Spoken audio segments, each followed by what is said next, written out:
George Perekek Joe Breinar eta I Remember zituen akorduan. Nik, Joe Breinar eta I Remember eta George Perek eta Je me souviens ditut akorduan. Bizkaiko kostaldean akordatzea esaten dutela, akordatzen naiz. Eta akordatzea esnatzea dela. Urrun eta antzina, itxumutila izan nintzela, akordatzen naiz. Itxuneskak eta itxumutila ginela auzoko neskamutilak. Patxi, osteko itxua, aititxeren anaia, aulkian eserita egoten zena, solo ertzeraino eramaten genuen. Artoa zenbat hasi zen jakin nahi izaten zuelako. Etxean ez zegoen telebistarik. Domeka arratsaldeetan, etxe berrira joaten ginela akordatzen naiz, telebisioa ikusteko. Eskutaketan jolasten ginela akordatzen naiz. 1, 2, 3, 4. Orduan ez genekien gero bizitza osoa horrexetan eskutatzen eman beharko genuela. Horman landare berde polit bat hasi zela akordatzen naiz. Eta sustrai txikiaiek denborarekin etxea botako zutela esan zuela baten batek. Bizikleta 3 gurpilekoa zela akordatzen naiz. Orduko egunak, oraingoak baino askozaz luzeagoak gogoratzen ditut. Umeok aitametara, aita ala ama izatera, edo gerretara, hiltzailea ala hildakoa izatera jokatzen genuela akordatzen naiz. Helduak izatera beti. Helduak izateko, gero ere asti nahiko izango genuela jakin gabe. Ez dakit zoriontsu nintzen orduan, baina ume desterratuaren moduan akordatzen naiz ume denboraz.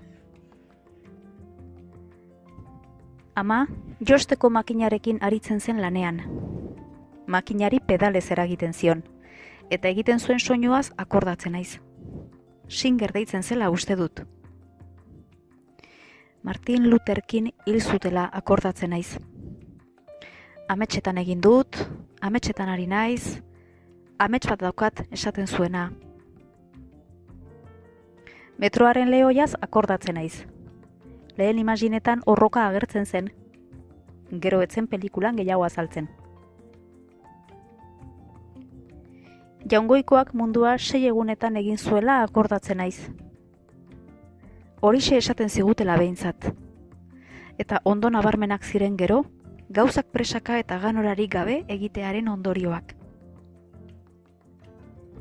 Latina munduko hizkuntzarik logikoena dela esaten zigutela akordatzen naiz. Eta zeharo konplikatua eta aldrebesa iruditzen zitzaidala.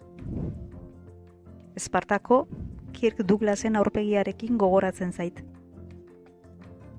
Edward Spencer Dodsonen gutunak oroitzen ditut. Rupert Ordorikak gogoratzen zait, gitarrari gabe, Clementine Dojunarekin kantatzen. Ene maite, ene maite, ene maite.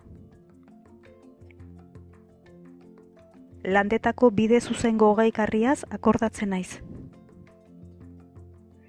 Kartzela barruan, errudunekin batera inozenteak ere bazeudela akordatzen naiz. Kanpoan bezala. Egun ederrak izan ziren, eta musika eta guzti gogoratzen ditut. Vinicius de Moraes, Cesarea Évora eta halakoena. Playback egin daiteke musikarekin, baina gainerako gauzekin ez eta orduan, musikak ez du ia ezertarako balio. Euskarari buruz, izkribu haietan lehitutako ez akordatzen naiz. Antzinakoa, gutxitua, aglutinantea, espainola, debekatua, paleolitikoa, irakurtezina, zehatza, polita, modernoa, baldarra, politikoa, antiespainola, baztergarria, apolitikoa, zaharra, xamurra, analitikoa, barregarria, marginala, irakurgarria, arriskutsua, gogaikarria. Ogolan baktezena oroitzen dut. Zerbait esaten denean, esandako hori egia dela denboraldi labur baterako behintzat. Aldous Huxleyren nobelako Minak izeneko txoriak gogoratzen ditut. Islako jendeari abisatzen, hemen, orain, erne. Akorduak ez dira zehatzak, baina ahaztura ere ez da hain zehatza. Oroimena garela akordatzen naiz.